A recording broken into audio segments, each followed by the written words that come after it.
কিষাণ মৰ্চা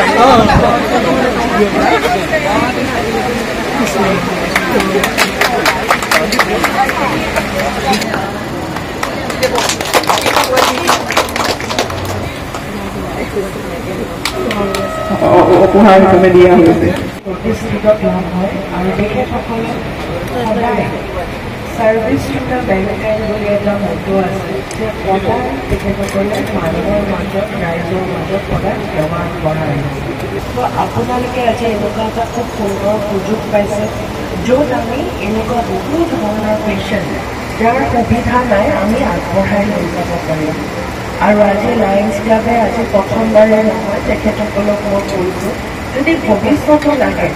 তেতিয়াহ'লে আৰু তেখেতসকলে আহি পেলাই ছাৰ্ভিচ দিব তেখেতসকলৰ দায়িত্ব যে তাহাঁতে যিখিনি বিনামূলীয়া চিকিৎসা দিয়ে বা যিখিনি পেচেণ্টসকলক সেৱা আগবঢ়ায় সেইখিনি আটাইতকৈ টপ ক্লাছ কেটেগৰী হ'ব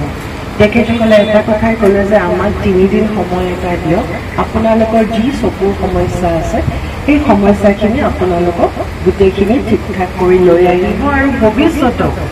যদি কণ্টিনিউশ্যন কৰিবৰ কাৰণে ঔষধ পাতি দিবলৈ আছে তেতিয়া আমাৰ ইয়াতে যিটো ছ'চিয়েল কালচাৰেল ক্লাব আছে সেই ল'ৰাখিনিক দায়িত্ব মই আজি দি থৈ যাম আৰু আপোনালোকৰ বিধায়ক ডক্টৰ হিমন্ত বিশ্ব শৰ্মা ডাঙৰীয়া সকলোৱে ইয়াতে আমি জানো যে আমাৰ তাত আহিলেই হ'ল আমি এই কালচাৰেল ক্লাবলৈকে যিখিনি আমাৰ অন্ততঃ 6 মাহ বা এবছৰৰ যিখিনি ঔষধ দিব লাগে সেই ঔষধখিনি দি আমি কণ্টিনিউশ্যন কৰি লৈ যাম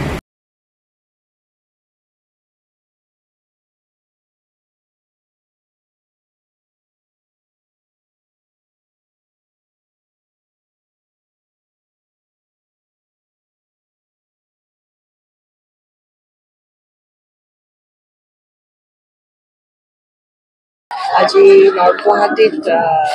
চকু শিবিৰ ফৰ অল গ্ৰুপছ আজি অনুষ্ঠিত কৰিছে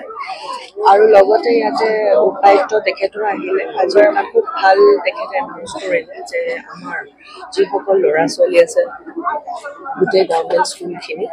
চৰকাৰৰ তৰফৰ পৰা আৰু লায়ন্স ক্লাব আৰু আমাৰ ইয়াৰে যি এই অঞ্চলৰ যিখিনি ইউথ ছ'চিয়েল কালচাৰেল অৰ্গেনাইজেশ্যন গোটেই ল'ৰাখিনি একগোট হৈ পেলাই তেখেতসকলে এটা মিছন হিচাপে আৰম্ভ কৰিব য'ত সৰু বাচ্চাৰ পৰা আই স্ক্ৰিনিংটো যিটো এভইডেবল ব্লাইণ্ডনেছ হয় তাৰ কাৰণে আৰম্ভণি এটা কৰিব আৰু তেখেতসকলে আৰু এটা ভাল কথা কৈছে লায়ন্স ক্লাব অফ গুৱাহাটীয়ে যে এতিয়া ইমান গৰম পৰিছে যে বহুত এনেকৈ 4টা ৱাটাৰ কুলাৰ যিসকল ল'ৰা ছোৱালীখিনিয়ে পানীৰ ব্যৱস্থা যোগান কৰিব পাৰিব গৰমৰ দিনত 4টা স্কুল আমাক চাই দিব দিছে উপায়ুক্ত ডাঙৰীয়াই তেখেতে চাই দিম বুলি কৈছে আৰু অতি সোনকালে 4খন স্কুলত এই পানীৰ ব্যৱস্থাটো লগতে এভইডেবল ব্লাইণ্ডনেছ আই স্ক্ৰিনিং গোটেইখিনি আৰম্ভ কৰিব মানুহ সদায় যে মই এটাই কথা কওঁ যে মানুহৰ হেল্থটো হৈছে মানুহৰ আল্টিমেট ইনভেষ্টমেণ্ট আৰু চকুটো এনেকুৱা এটা অংগ আমাৰ গোটেই পৃথিৱীখন আমি সেই চকুটো নাথাকিলে এজন মানুহে কেনেকৈ অনুভৱ কৰিব কাৰণ গোটেই সুন্দৰ পৃথিৱীখনটো একো দেখা নাপায় তাৰ ৰক্ষণাবেক্ষণ কৰিবৰ কাৰণে আমি কেতিয়া ডক্টৰৰ ওচৰত যাওঁ যেতিয়া আমাৰ চকুটো দিগদাৰী পাওঁ বা বেয়া হয় বা কেতিয়াবা কেটাৰেক্ট কৰে কিন্তু আমি যদি আগতে প্ৰিভেণ্টেবল যদি আৰম্ভ কৰি যাওঁ প্ৰিভেণ্টেবল ব্লাইণ্ডনেছ যদি আমি স্ক্ৰিনিং কৰি যাওঁ ভৱিষ্যতে আমি যদি কেয়াৰ লৈ থাকিব পাৰোঁ আমাৰ যিটো আটাইতকৈ ইম্পৰ্টেণ্ট হ'ব সেইটো সদায় ভালে ৰাখিব পাৰিম ভগৱানে আমাক পৃথিৱীখন চাব দিছে আমি চোৱা ব্যৱস্থাটো কিন্তু আমি নিজে কৰিব লাগিব